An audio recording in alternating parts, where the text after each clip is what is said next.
Mina Okairi, welcome home. Yes, I said welcome because this is your home now.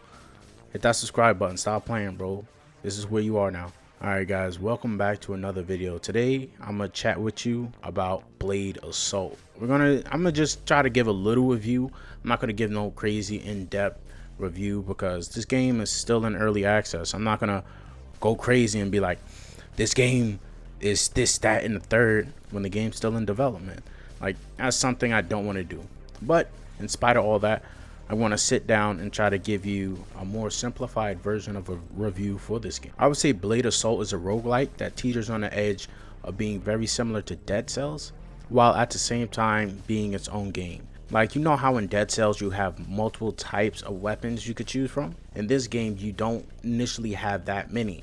You have at start 3, you have a sword, you have an axe, and you have a gun. And throughout the game, when you acquire different elements while playing the game, it changes those weapons, and that's one of the things I really like about it. Instead of just giving you this plethora of different weapons, it's like, all right, I'm gonna give you 3 weapons, and each of those weapons gonna change in specific ways based on what element you pick up. So I could see them later on adding more different types of elements, which makes that one weapon that you have do tons of different things and at the same time make it visually appealing. One of the other things I do really like about the game is the boss battles. At least the few that I've encountered, to me it seemed like they've tried to do something different from like the standard boss battles. Like you see in the first battle with the frog, he drops the barrels and at the same time he drops grenades, so they're trying to get you to maneuver around all these different hazards while also attacking the boss. So I feel like that was a good engaging boss battle. And the second boss battle with, I'm gonna call him the Rat King. The Rat King, this dude, he like stomps around and does a whole bunch of AoE and AoE slams and charges. Like you can't really just keep attacking this like the boss before him, the frog.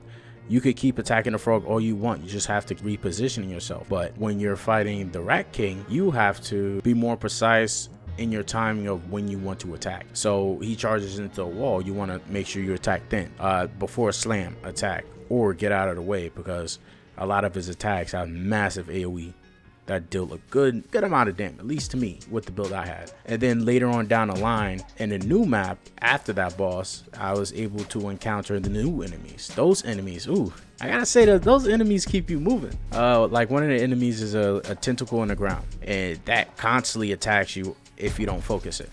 And another annoying enemy is this spider that lays fly eggs that explode when they get near you. Things like this make you split your attention to the things that are important to the battle. So things that'll be the most dangerous, you want to focus first, like the hazards, like the spider that spits flies, and at the same time the tentacle that can hit you from a good distance away. And after all the combat and mechanics and all the things that I noticed, one of the other things that I didn't notice is the art style. Like I gotta say, I like the art style. A sort of cyberpunk theme with some smooth jazz type thing in the lobby is decent. I like it.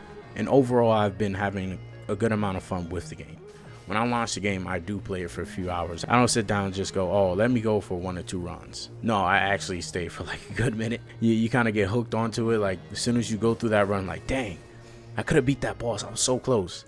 And then you log back in, you're like, all right, time for another run. And you just keep going and going and going. I think what they have right now so far for the game is pretty good. And this is strictly speaking from a point that I didn't get crazy far into the game. I got past the second boss and I'm liking it. I just wonder about the third and the fourth and how many ever after that. And since this game is in early access, I can see a lot of things changing. Putting all the positives to the side, some of the negatives that I don't like at all is when you're fighting a boss and a boss gets down to 0 health. You still have to hit him a few times. I'm thinking to myself, why do I have to hit this boss 3, 4, 5 extra times when he's basically dead? Like imagine you're fighting this boss. You have 1 HP. You get the chance, all right, his HP bar is gone. I got this. I beat him. Psych. Hit him 1 more time. Hit him 3, 4 more times. And in that instance, say you get hit by an attack that kills you, then you're gonna be angry. Oh my god, you're gonna be so angry. And one thing too, this is just a personal gripe. Please add double tap dash. I love games with double tap dash. I don't think it's a bad thing. Just make it like toggle on and off. but I love me a double tap dash, so I don't have to press a specific button to dash. I could just tap left and right because I'm already using that to move around.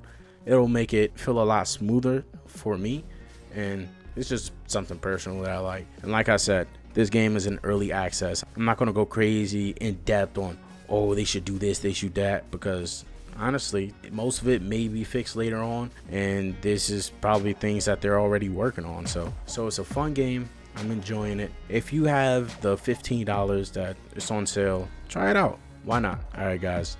Thank you for stopping by. I will catch you later in the next video.